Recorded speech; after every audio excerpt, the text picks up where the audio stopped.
In the dark hours before dawn, the skies over Russia's capital turned into a battlefield. More than 370 drones swarmed toward Moscow, lighting up the night with explosions, tracer fire, and chaos. Air defense systems roared to life, sirens screamed, and residents were jolted awake by the sound of war right above their homes. This wasn't just another drone strike, this was a massive coordinated assault that tested Russia's defenses and shocked the entire world. How did hundreds of drones penetrate one of the most secure cities on Earth? Who's behind this operation? And what does this mean for the future of modern warfare? Stay with me because in this video, we're breaking down every detail from the attack's impact to the global reaction and why this might be the most significant drone strike in history. Hello everyone, welcome back to the channel Strike Point Media. Please subscribe and like my videos. Today we're diving into an absolutely shocking development. The overnight barrage of around 370 drones targeting Moscow, an operation that has reverberated across geopolitics, military strategy, and civilian life alike. Let's unpack what happened, examine the performance implications, consider safety and civilian impact, highlight why this event is uniquely significant, and then wrap up with a conclusion. The exterior view of the event is dramatic. In the hours of darkness, the skies above Moscow saw scores of unmanned aerial vehicles approach, forcing Russia's air defense networks into high alert. According to multiple sources, anti-aircraft units shot down a large number of drones en route to Moscow and other Russian regions. Flights were delayed, airport operations disrupted, debris fell, and the public was grabbed by surprise. It's not simply a tactical military strike. It's a psychological blow, one that sends a message. The capacity to reach Russia's capital and its air base is no longer theoretical, but real. There are reports of multiple drones being intercepted, but also of some impact on infrastructure and civilian zones. The sheer scale, 370 drones, is extraordinary. Although Russia's own count may differ, the fact that such a number is being floated publicly already points to an uncomfortable truth for Moscow. Home defense is under stress. While Russia claims dozens of drones were destroyed, the event underscores how unmanned aerial tools are shifting the landscape in this conflict. And for a city like Moscow, symbolic and strategic, the impact extends beyond bomb damage or downed drones. It's about prestige, deterrence, and domestic confidence. When a swarm penetrates your air defenses and reaches the outskirts of your capital, that's a wake-up call. Now, let's go deep into the interior side of things, the human, civilian, operational, and structural dimension. Internally, what happens when hundreds of drones are inbound? First, emergency services must scramble. Alerts are sent, shelters may be activated, airports and critical transport hubs may be closed or delayed. In the case of Moscow, there were reports of airports halting operations, flights diverted, people awakened by air raid alarms, windows shattered by falling debris, and citizens forced into basements or corridors. The sense of normal life is interrupted. For everyday residents, the interior here is not the inside of a vehicle or machine. It's the interior of society, infrastructure, and psyche. Imagine being in your home late at night, hearing the drone hum, seeing searchlights or tracers, hearing explosions or witnessing debris. The fear is not simply of direct damage, but of what comes after: power outages, communication blackouts, transport disruptions. Behind that are hospitals needing to redirect ambulances, utility firms scrambling to assess damage, families trying to contact loved ones. For military command centers, The interior includes decision-making rooms, radar and sensor hubs, missile batteries, data links. They must rapidly shift from routine readiness to crisis management, tracking swarms, identifying friend vs foe, intercepting, issuing civilian warnings, coordinating across branches. The efficiency or breakdown of those systems is exposed under such a swarm assault. On the infrastructure side, key nodes become potential target. Synergy plants, communications towers, airports, logistics hubs. In Moscow's case, while large-scale structural damage may not yet be confirmed publicly, the interruption to air travel and the need to investigate debris already show how vulnerable interior operations are. Beyond immediate emergency response, there's the interior of public perception. Citizens question whether the state can protect them, whether alarms worked in time, whether shelters are accessible. Public anxiety can mount when dozens or hundreds of drones fly overhead, even if many are shot down. That interior environment, fear, uncertainty, logistical strain, is a major part of the story. For the armed forces, the interior challenge is even deeper. How to integrate layered air defense systems, how to distinguish small unmanned threats from birds or civilian drones, how to avoid overreacting and causing collateral damage while still maintaining readiness. Russian statements confirm that multiple drones were intercepted near Moscow and regions around it, pointing to substantial pressure on anti-aircraft defenses. And for those living in Moscow, interior life for the remainder of that night was anything but routine. Disrupted travel, alerts, uncertainty. This is not just about the machines hitting targets, it's about the web of activity inside a city forced into high alert when its skies are no longer safe. From emergency dispatchers to airport control towers to families sheltering to defense systems tracking dozens of incoming threats simultaneously, this is the interior dimension of such an event. It's large, it's multi-layered, and it's very human. Turning now to performance, the performance aspect concerns both the attacking drone swarm and the defending systems. The attacker evidently had organizational capability to launch an estimated 370 drones overnight toward Moscow, although official tallies and attributions may vary. This suggests considerable logistic preparation, drone manufacture, payload integration, if any, routing, coordination, possibly electronic warfare support or decoys. On the defensive side, Russia's air defense network was tested. Reports say anti-aircraft units downed dozens of drones heading for Moscow and other regions. But the fact that so many drones reached the vicinity of Moscow in the first place means that penetration occurred. The performance of the swarm approach lies in its volume, unpredictability, saturation. Even if many drones are intercepted, the sheer numbers force defenders to allocate resources, possibly stress their systems, and risk failure or collateral damage. On the other hand, the performance of Russia's defense is being publicly questioned. If airspace around the capital can be breached, what happens elsewhere? Logistical performance matters too.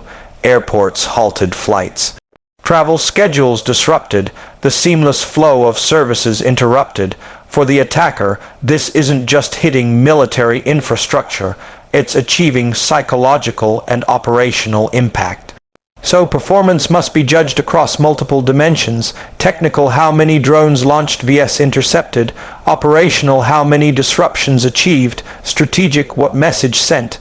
If indeed 370 drones were involved, that is among the largest drone swarm operations targeting Russia so far.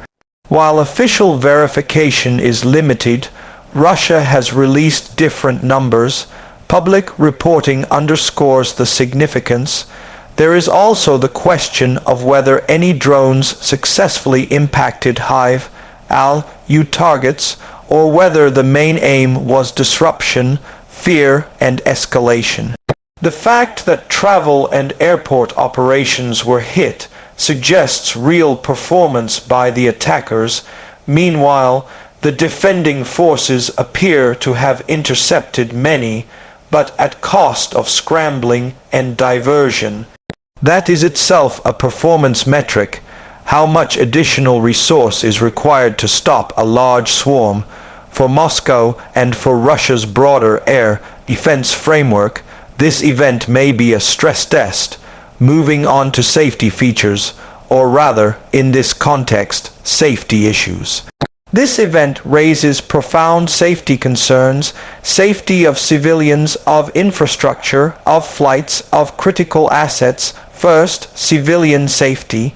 Drones over a major metropolitan area present risk not only from direct strike, but from falling debris, jamming of signals, electric grid disruption, and panic. In Moscow's case, airports were closed or flights delayed, creating cascading safety risks: passenger safety, transport safety, emergency response access. Second, infrastructure safety. With drones penetrating airspace, safety of power plants, communications centers, airports becomes vulnerable. Russia's own reports indicate that in past nights, dozens of drones were shot down and debris fell across regions. Safety of flight operations is another dimension. When airports shut down or scramble operations due to aerial threat, that impacts not just the war zone but innocent travelers. The safety margin for civilians is reduced. Also, the psychological safety of citizens is impacted. Always being under threat of raids or warning sirens erodes trust and mental well-being. From a defensive standpoint, safety features such as early warning systems, radar networks, anti-drone jamming, layered missile/AA systems are being tested. The question is, are they adequate? The fact that so many drones were launched and some appear to have reached Moscow suggests gaps. That doesn't mean failure yet. No large-scale disaster has been publicly confirmed, but it reveals vulnerabilities. For the attacker, safety from detection and interception is also a feature. They must design drones that fly low, use decoys, exploit electronic warfare, avoid standard radar signatures. For the defender, redundancy and robustness of safety systems matter. Ability to detect swarms early, coordinate responses, protect civilian infrastructure. The event therefore underscores that drone swarm threats are a growing safety hazard for both military and civilian realms. Now let's discuss the unique selling points (USP) of this event, or better stated, the unique strategic implications. What makes this drone swarm assault distinctly important? First, scale. The figure 370 drones heading toward Moscow overnight is exceptional by recent standards and indicates escalating drone warfare capabilities. Second, symbolic value. Targeting the Russian capital has immense symbolic weight. Even if physical damage is limited, the message that the Kremlin's heartland is not immune is powerful. Third, operational innovation. Using mass unmanned aerial vehicles to saturate, overwhelm, confuse air defenses is a tactical shift. It points to a future where swarms replace or supplement traditional missile/bomber attacks. Fourth, asymmetric disruption. Drones are cheaper, harder to trace, more versatile. They force a high-cost defensive response for the same or lower attacker cost. Fifth, civilian disruption. The event hits more than military assets. It disrupts civilian life, travel, commerce, and public confidence. Sixth, escalation potential. If the capital can be threatened, escalation thresholds are altered. The event recalibrates perceptions of risk, defense budgets, strategic postures, and seventh, technological signal. The attacker demonstrates ability to mount large-scale operations deep into enemy territory, coordinate logistics, exploit vulnerabilities. The defender is challenged to adapt. In short, this event is not just about one night of drones. It's about what it signals for the nature of future warfare, homeland defense, and strategic deterrence. On the matter of price, if one considers cost in both literal and figurative terms, for the attacker, cost is manufacturing/launching drones, preparing logistics, risking losses. For the defender and for society, the cost is higher: increased defensive expenditures, damage repair, loss of services, civil anxiety, potential casualties. There is also reputational cost. For Russia, to have the capital threatened reduces deterrent value. For civilians, disrupted flights, travel delays, uncertainty have economic cost. Even if no major infrastructure is destroyed, the cost of readiness procedures, of alert status, of emergency services being mobilized is real. On the literal price of physical damage, public data is not yet quantifying it fully, but flight disruptions and airport closures imply financial loss for airlines, airports, passengers. And the intangible price, the message has value. If your adversary can threaten your capital, risk premiums rise, defense budgets balloon, investments may slow. So the price of this event is multifaceted: fiscal, psychological, strategic. In fairness, launching 370 drones is not cheap. Producing the drones, transporting them, launching them, coordinating the mission all have cost, but compared to large bomber raids, drones represent a lower cost per vehicle, making such swarm attacks economically viable. For Russia, the price of defending such swarms is high. Each drone interception might require missiles, radar time, operator hours.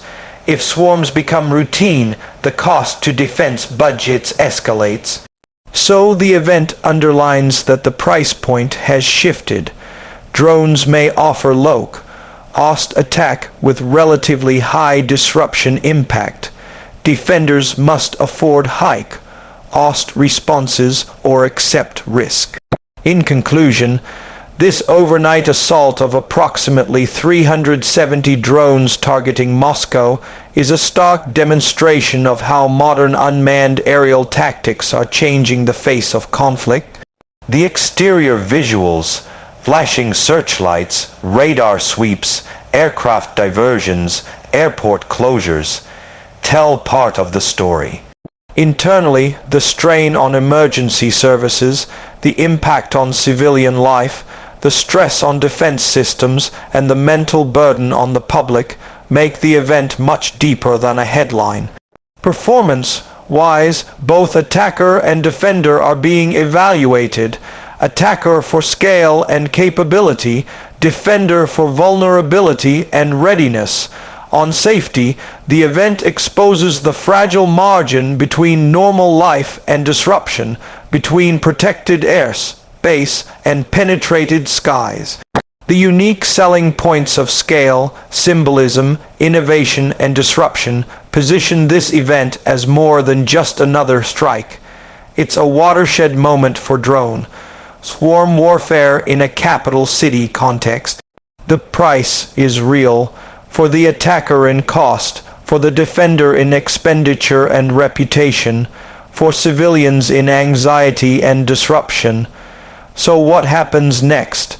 If one attack of this size is possible, others may follow. The blueprint is now visible. Mass drone swarms directed at capitals, disrupting infrastructure, signaling vulnerability. Moscow and Russia's wider defense posture must now reckon with that fact. For viewers, this may seem like a remote war story, but if capitals, major cities, travel hubs become targets of unmanned swarms, the implications are global. Thanks for watching. Don't forget to subscribe and like if you found this breakdown helpful. I'll continue to monitor developments and bring you updates. Stay safe and see you next time.